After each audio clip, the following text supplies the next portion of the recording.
I left the Hurricanes game against who'd they play on Saturday night? I forget now, Buffalo Sabres. And I got in my car, and I knew that because the ACC championship game had just wrapped, I knew I could get a live version of the Cover 3 podcast, and I dialed you up and listened to you guys on my ride home, which is about 40 minutes from the arena. And you guys were unanimous. You all thought that Florida State would be in, having completed an undefeated season. Right? What did you think? College football stays surprising us. Yeah. You know? And there's been, I've been thinking about this too much, really unhealthy. I'm with you. I'm with you. There was a long time where the foot was hard in the ground. I don't think they're going to let a group of 5 team in. I don't think they're ever going to let a group of 5 team in. Right. Why, when they sat around and already agreed to a game of musical chairs where one, if not multiple, power conferences would be left out entirely, why are they ever going to let a group of 5 team in? Right. Then in 2021, Cincinnati did. And all season, they've never let an undefeated power conference champ. They've never left an undefeated power conference champ out. They're not going to do it. There's just no way. And then 2023 happened. If I was on the committee, I think Florida State should have been in. As you mentioned, going into it, I thought Florida State was going to be in. I was surprised. Obviously, a lot of hurt and disappointment for the players and the coaches. Somebody who's closer to Mike Norvell than I am was like, this is really tough. Because you know what Mike Norvell is doing right now? He is working his tail off trying to work the portal and get replacements for all those guys that are going to be gone. Yep. Keon Coleman, Johnny Wilson, Jordan Travis, Jaheim Bell, Jared Verse. You could be looking at, no joke, like 9 to 10 players off of this Florida State team that were starters that are not going to be back next year, either because of exhausting eligibility or going pro. Mm-hmm. How about this?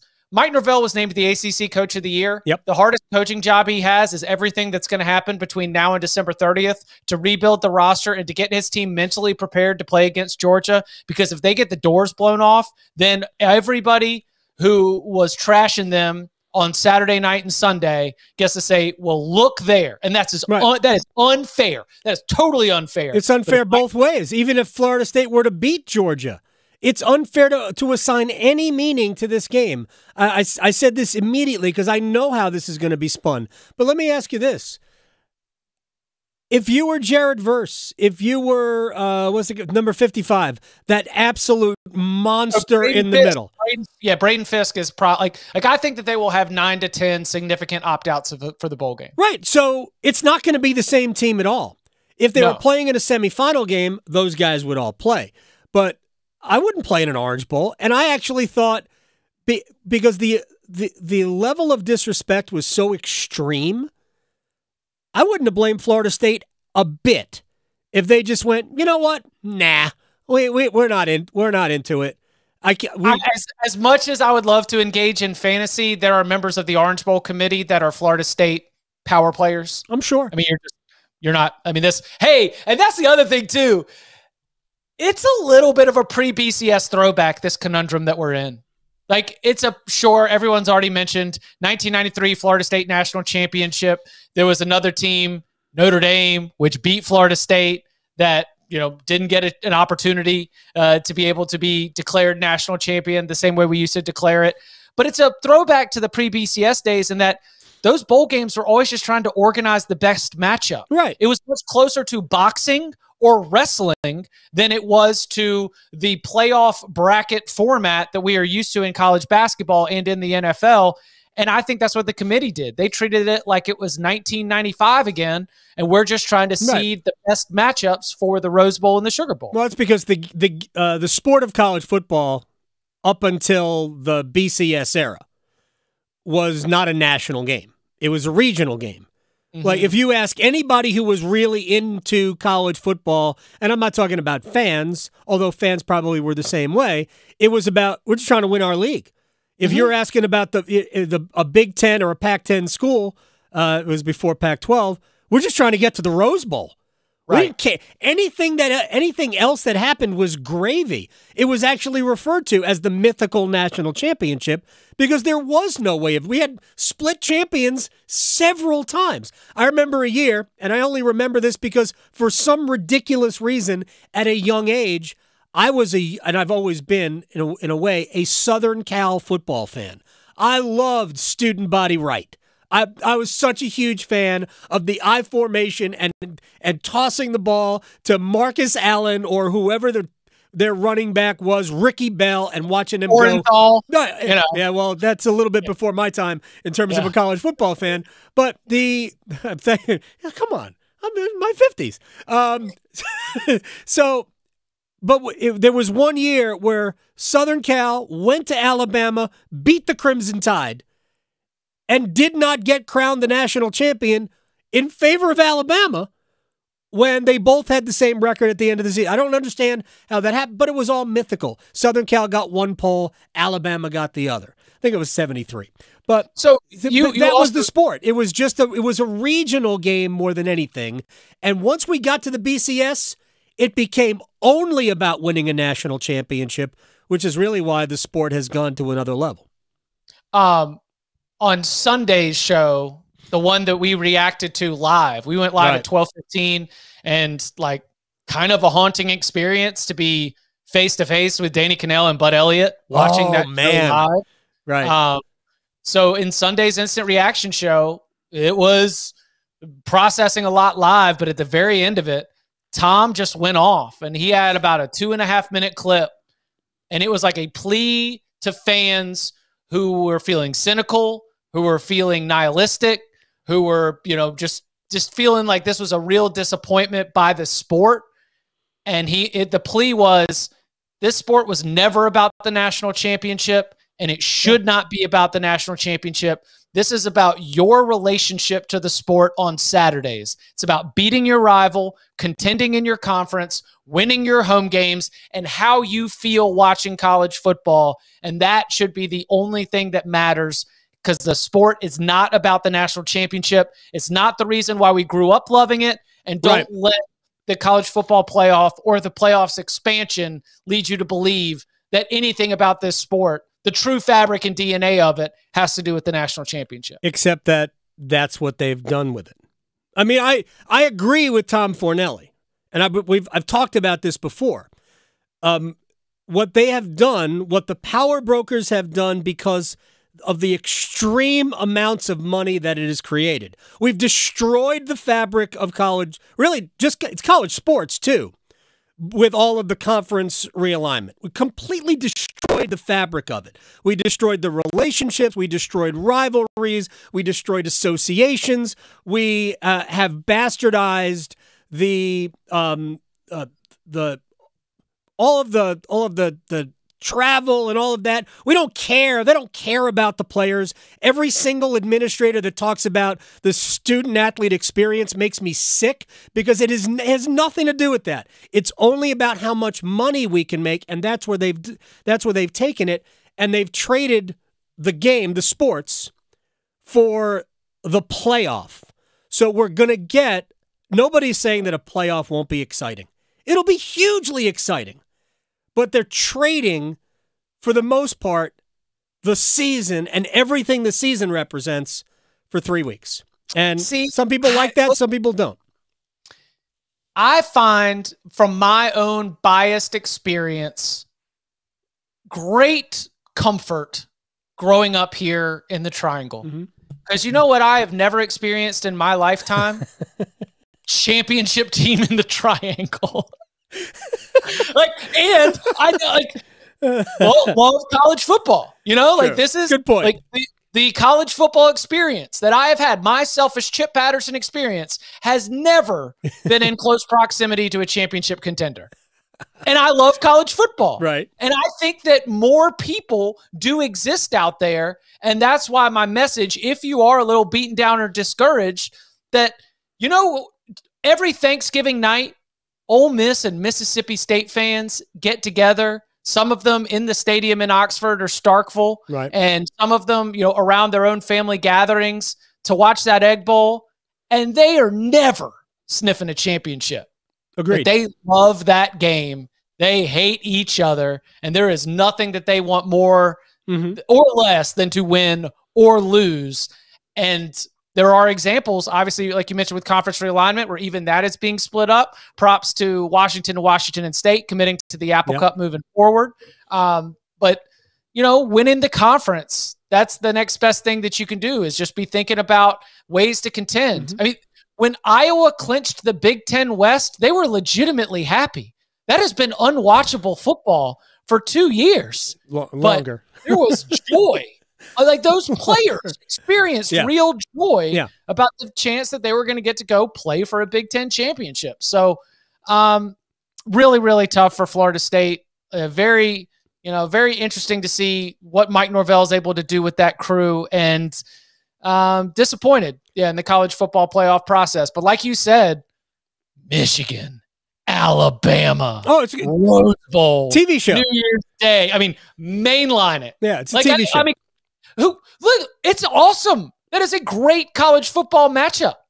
It is. I am curious, when it's being presented to us, will anybody mention, because I think it's part of the story even as these games are going on, will anybody mention Florida State when these games are going on? I'm not saying they will or they won't. I am curious as to how that will be addressed. And I don't want to make it all about that, but I'm sorry, I ain't over it. 30th, right? December 30th sets the table. December 30th at 4 p.m. Eastern time. Right. And I don't think it's a win-loss proposition. It's a what do you look like? Does the team look disengaged? Oh, they're going to be a shell of their former team. But look, you said something earlier, and I want to get your thoughts on this about Cincinnati. We said we'd never have a Group of 5 team in the playoff, and then we had Cincinnati. Why did we have Cincinnati? To prevent the lawsuit. Okay, that's you know what? Yeah, it was to prevent. It was like somebody in that room said at one point, "Hey, look, self-preservation. If this is egregious, then they might sue us." All right. So, do you think that anybody in that room thought that Cincinnati was one of the 4 best teams in college football? No, and I think Florida State was punished for Cincinnati and Michigan State. I think that those teams that were served up as sacrificial lambs for the semifinals, or Washington, when Washington was last in the playoff, Michigan State, Washington, Cincinnati, these teams that have been the most deserving, but clearly not the best, have gone in and gotten blown out. And whether it was mentioned or not mentioned, I don't think that this was as clear cut as a TV ratings or a power ratings discussion. But I think Boo Corrigan gave the game away in his comments when he said, we're talking about who would you play, who would you not want to play. All of that was so embarrassing. That gave the game away. And embarrassing. Kirk Herbstreit, I'm tired of blowouts. Oh, good. We're not going to have a blowout. So wait. We're tired of blowouts? 12 of the 18 semifinal games. We've had 18 semifinal games in the college football playoff era. 12 of them have been decided by 17 points or more. 4 of them by 30 or more points. We can have a blowout anytime. Hell, Oklahoma's gotten blown out more than anybody. I think I think Florida State paid the price for Cincinnati and Michigan State and Washington and all these teams that were the most deserving, but not the quote unquote best. And that ended up playing a factor, whether it's explicit or implicit. Sure. That was it. I'm sure. Hey, Coach Grobe, remember Jim Grobe, what former Wake Forest head coach is in there? I know. Hey, Coach Grobe, between these two, who would you want to play? Who wouldn't you want to play? And just go that's to just the a reaction. dumb question to ask, by the way, but that's fine. I don't think they do that all the time. They did it to justify this. Look at the reaction from the Michigan players who thought they were about to get Florida State, and then they announced Alabama, and it was a grumble. Oh, I'm sure. I understand that, but it's not the point. here's a way to. This is something I talked to Steve Logan about this a lot, because we've talked about how hard it is to win a game, one game. Yeah. How hard is it to go undefeated in a Power 5 conference? It's not like it happens every year. So it's so hard to go 13-0. On top of the fact, and you and I have talked about this, remember when we first got into the fake ranking part of the schedule, you thought that Michigan and Georgia would both be on the outside looking in because of their non-conference schedule, because they hadn't played anybody. I agreed with that. Both were inside. Actually, yeah, they were both inside the top four. And to be fair, like just that was not my prediction for the end. That was when we were talking about at the time, very first ranking. Yes. And even though they were fake, it was clear then that the committee, which had an easy out to it because it doesn't matter, they still didn't hold Michigan and Georgia to account for not having a non-conference schedule worth a damn. What's the incentive to play one? It doesn't matter. And I promise people it won't matter in the 12-team era. It will not matter in the 12-team era. It might matter in the 12-team era if you're from the ACC. Right. That's the only time it will matter. ACC got treated like the AAC. Yeah, I mean, look, there's no...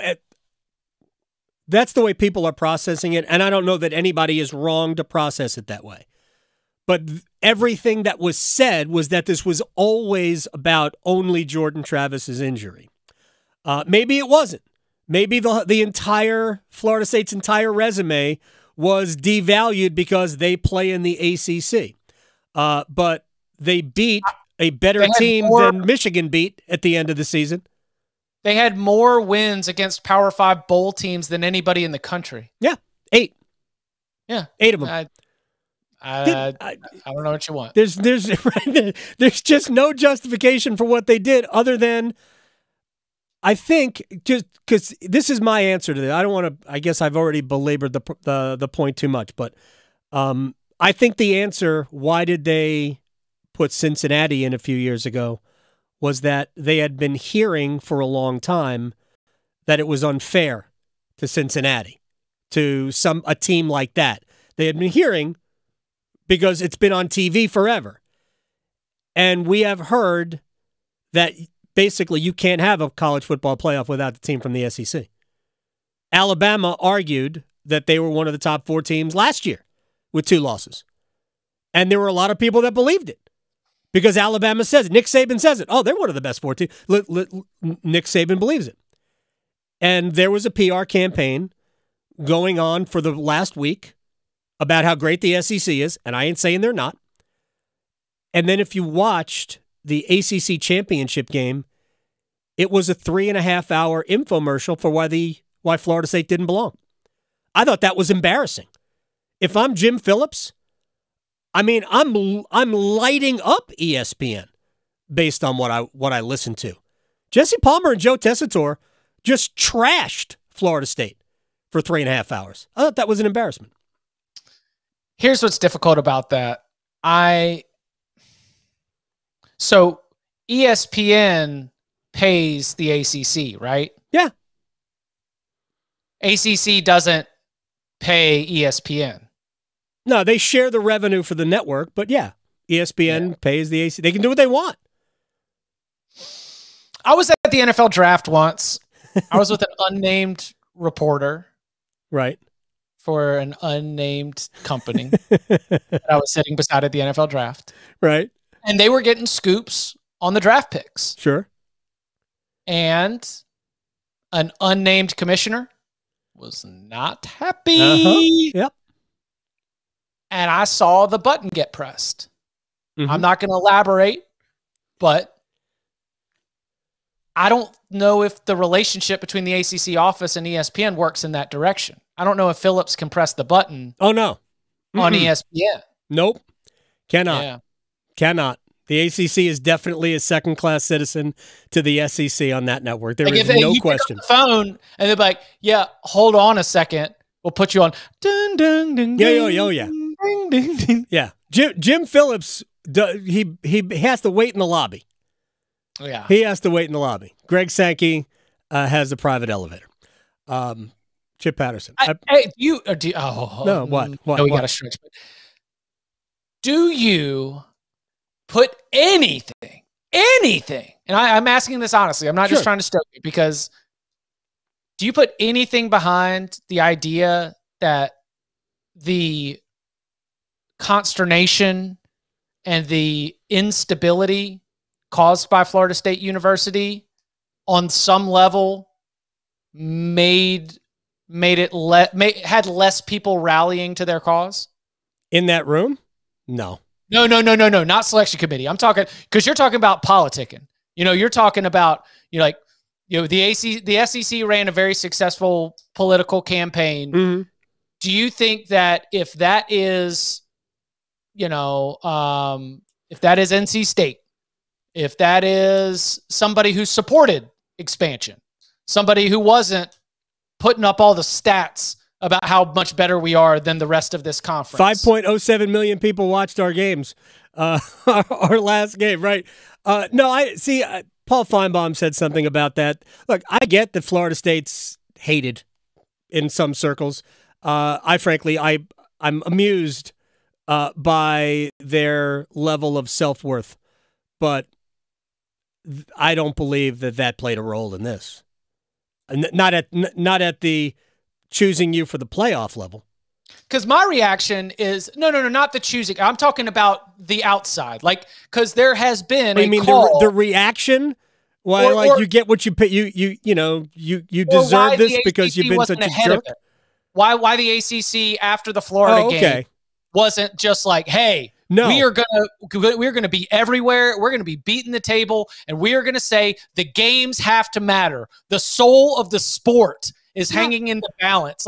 There was a PR play that could have been made. My read on it is that it does not have to do as much with Florida State and the saber rattling from the summer as it does with, that's not really a move the ACC does. When the ACC makes big moves, it's often more behind the scenes, a little bit more subtle in the spirit of the Ninja Swaff. Mm-hmm.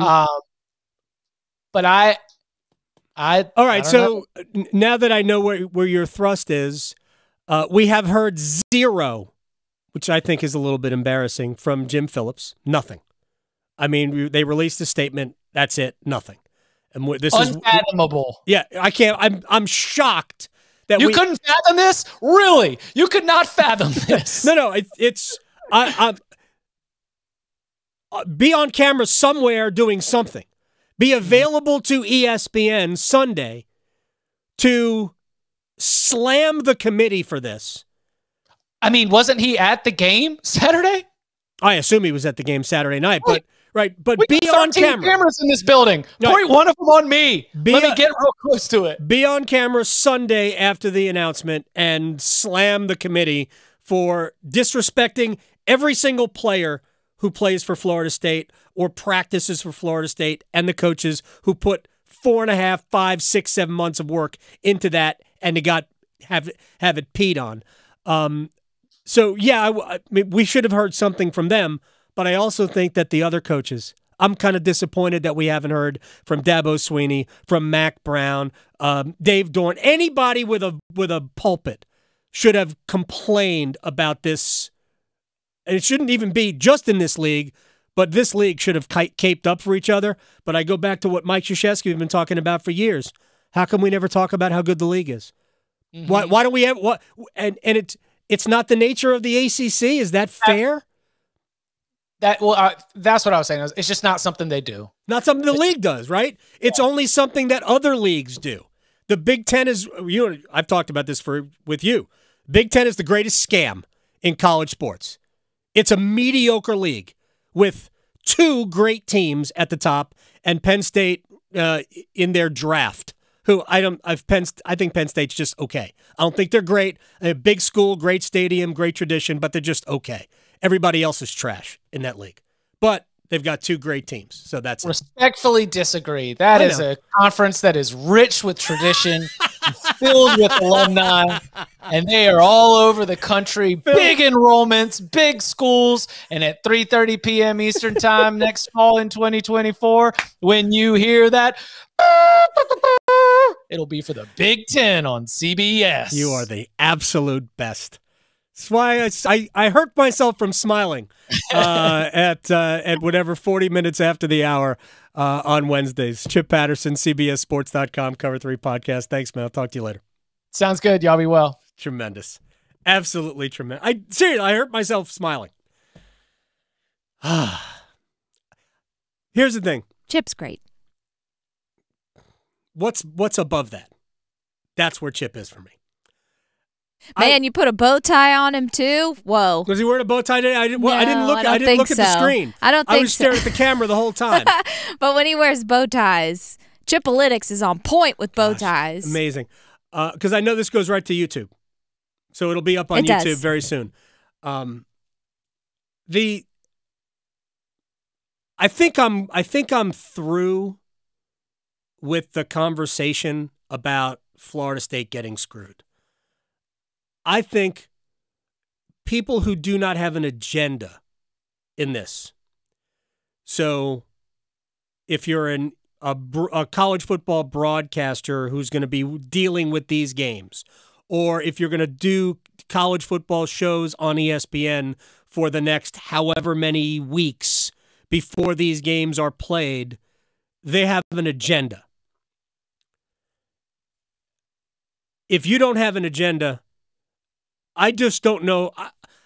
I'm not going to say I'm not going to watch the semifinals because I'm going to watch.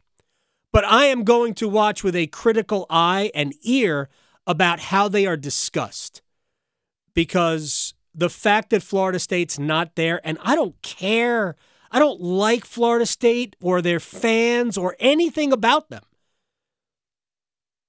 But they got absolutely railroaded. And maybe that's just the sport and nobody really cares. And I know that there are fans who look at that and go, well, they weren't one of the best 4 teams, so who cares? Go Roll Tide. You would feel differently if you were in their position. I promise. Promise. There isn't a single Alabama fan or Texas fan or Georgia fan or any other fan, had they been treated the way Florida State was treated, that wouldn't feel like it was ripped out of their chest. All they had to do was put the undefeated team in. There's no controversy. Zero controversy. They didn't do the right thing. They did what suited them, not the right thing.